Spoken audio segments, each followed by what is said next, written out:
We need to debunk a big myth. Growth mindset isn't about positive thinking. It's not about pushing through challenges, forcing a smile and hoping for the best. And it's not about just working harder either.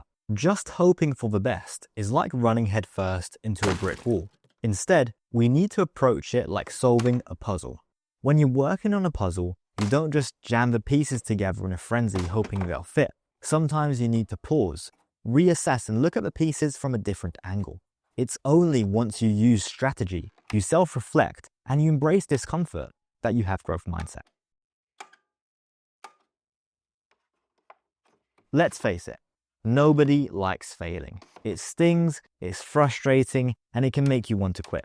But here's the thing, failure is actually a gold mine of information. Every time something doesn't go right, it's not the end of a road, it's feedback. Failure is data. It tells you what didn't work, why it didn't work, and it gives you clues about what to try next. Now, seeing failure this way isn't easy. When we fail, it triggers all kinds of emotions. You can feel frustrated, disappointed, or often angry. You actually just need to step back. Look at those feelings and figure out how to use them. So instead of letting those emotions control you, you learn to control them. Take Thomas Edison, for example.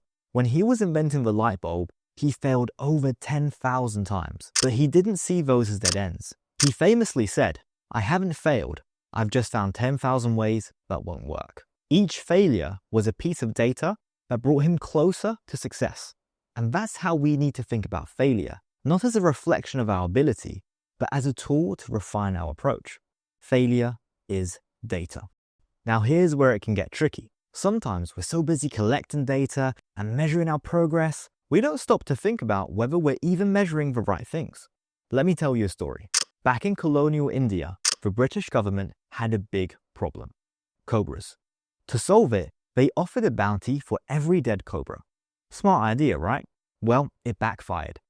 People started breeding cobras just to collect the bounty. Eventually, the government scrapped the program, but by then, there were even more cobras than before.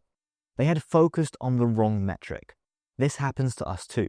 We focus on grades, job titles, or social approval, outcomes that don't actually tell you how much you've grown.